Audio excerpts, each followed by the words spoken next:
Hello everyone, and what's this? Alipay and the digital yuan?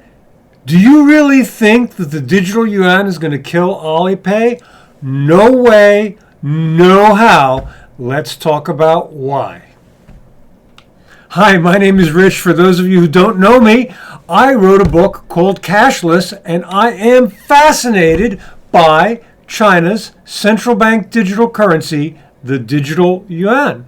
So let's get right into it. WeChat and Alipay are wallets, while the digital yuan is the money in the wallet. This, according to Mu Changchun, the PBOC Digital Research Institute head. So what the PBOC is saying very clearly is there's a distinction between the money and the wallet, and the digital yuan is going to be the money on the wallet, and that's fundamentally true. The PBOC has lived up to its word and is showing that when you look at the actual digital yuan app, and we're going to do that right now. So the digital yuan app is all about payment, and it's really important to contrast that with what we call the payment platforms, which is what Alipay and WeChat Pay are. Payment versus payment platform, big difference. So the digital yuan uses something called sub-wallets. Once you get your actual app loaded on, you then put on sub-wallets. Now, here we go. Here's my digital yuan app, and that was the main screen. And this is the list of sub-wallets that I have enabled. And now we have, if I want to add more, I have a pull-down screen, and I can add more sub-wallets. And each one of these sub-wallets allows the digital yuan app to connect to another app on my phone. So that was the Xiaomi app. And what's interesting is that this is for ICBC Bank, and this is for my bank. And you can set up different sub-wallets. So with one bank, you can pay, say, DD, your car service, which is the Uber equivalent. And if you want, well, you say, I don't want to pay for DD with another bank. So you can mix them up depending on your different banks and which bank you want to pay which bill with. So this is a great feature, and it's good. It's fundamentally good, and it links the apps with digital yuan. But remember, it's only about putting the digital yuan on the app. So sub-wallets are payment only. That's all they're about. They don't really give you great functionality unto itself. And another important thing is that sub-wallets are very limited now during the trial. If you look down that list, there are apparently 49 of them currently available. So if you've read that, well, usage of the digital yuan isn't very good during trials, it's because there aren't a lot of places to use it. So that's really not a fair criticism given the millions of online apps and stores that you can go to. If there's only 49, that's not what I would call the entire universe. So let's compare this with Alipay right now. So let's go look at my Alipay app, and the first thing we need to know is, guess what? Alipay is digital RMB friendly and ready to go. Here's my Alipay app, and you saw the little e-CNY symbol, and here we go. Now, I haven't set it up, so you're going to see that I don't have any functionality on here. But my point is this.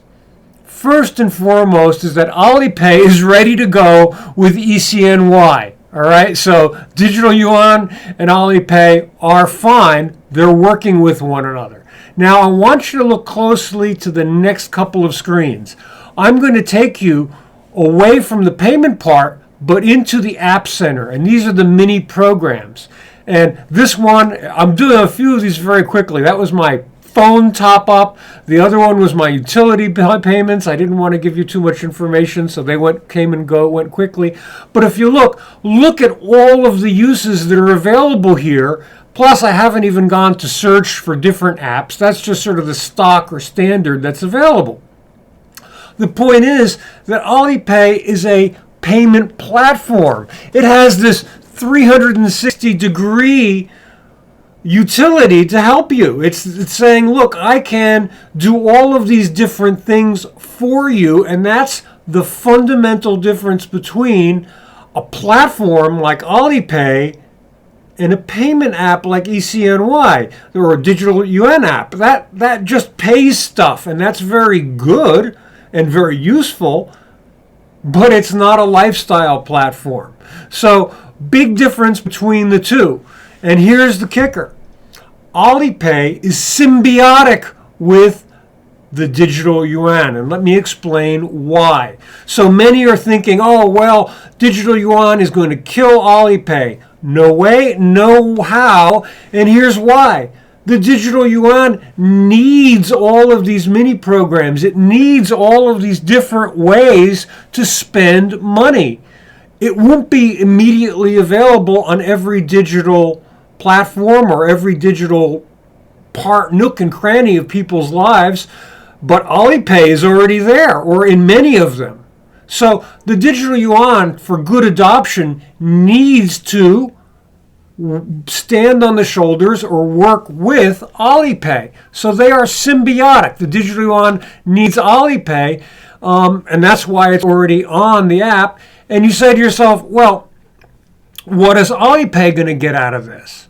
And here we show basically that the digital yuan won't be complete until you see these two. I added the two sub-wallets, which are WeChat Pay and Alipay.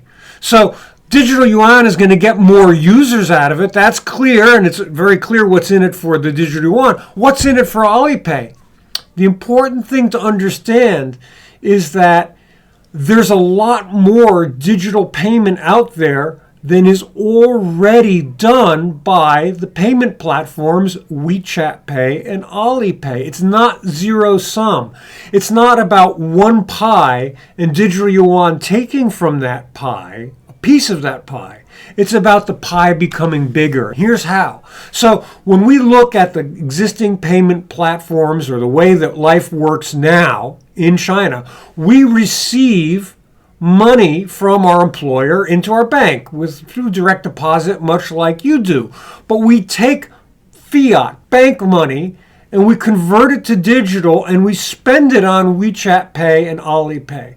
So we basically have bank money that we drag into the payment apps and then we spend it on the payment apps.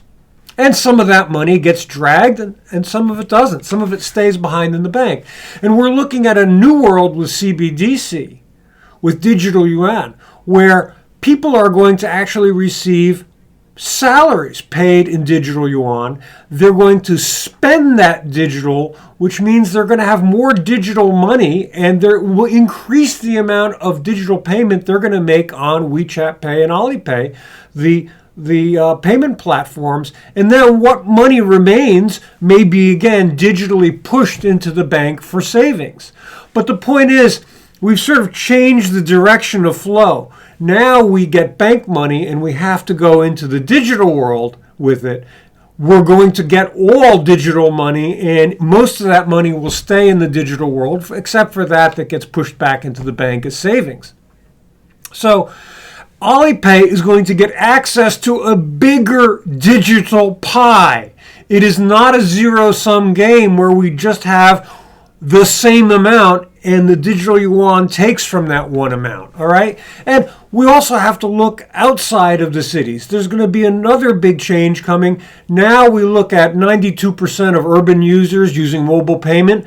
But when we get to rural areas, that's going to go down to 47%, all right? So when digital yuan comes into the rural setting, because it can be used without a digital signal, we're going to again get more users and bring more people onto Alipay and onto the digital platforms. And that's going to be good for both Alipay and WeChat Pay. So the concept that they're going to die is really, or be killed off by the digital yuan, is really fundamentally busted, not true. So somebody's going to say, but online retailers, they're going to flee to the digital yuan because there's no fee. It's going to be free payment. Anybody who's working on a platform and takes Alipay for payment, they do pay a tiny, very small amount. It's less than, for most retailers, it's around 0.5%. Compare that to Western cards, which can be 3 to 5% for merchant fees. But it's around 0.5%, roughly speaking, for Alipay. So some are going to say, well, they will flee to e-CNY. And again, not true. Let's look right now at my Alibaba app, my Taobao app. And what you see are in the screen going across are all suggestions by digital retailers. So that's the early start page for my Alibaba app. And you can see computer stuff and hot protein powder because they know what I bought recently. Well, look, this is really expensive real estate and very important for e-commerce. E-commerce works on analytics. It thrives on analytics. So there's going to be plenty of retailers, online retailers, who are very happy to stay with Alipay because Alipay and the analytics that it brings are critical for their online businesses. So the concept that everybody is going to run away or online e-commerce is going to all shift over to digital yuan to save a few RMB, not going to happen. So again, the digital yuan will not kill Alipay. All right, are we good with that? So what are we looking at? First things first, a platform, a payment platform, an online e-commerce platform, a 360-degree lifestyle platform is not the same as a wallet. The e-CNY app that you see out is a wallet and not a payment platform. Now, certainly somebody is going to try to build new 360-degree lifestyle platforms, but that's still a ways for now. What we see is a symbiotic relationship between Alipay and the digital yuan. They are going to thrive off one another because they need one another. They're fundamentally good. And the most important thing for people to remember is it's not a zero-sum game. It's not one pie that will be made smaller. It's a pie that's going to get bigger.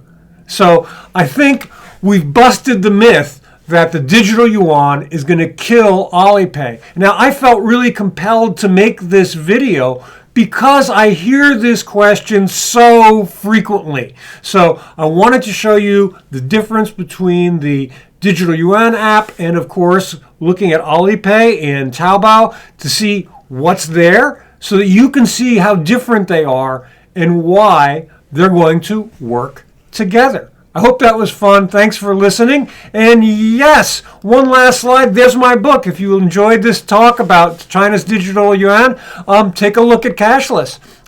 Thanks for listening, and I will talk to you soon.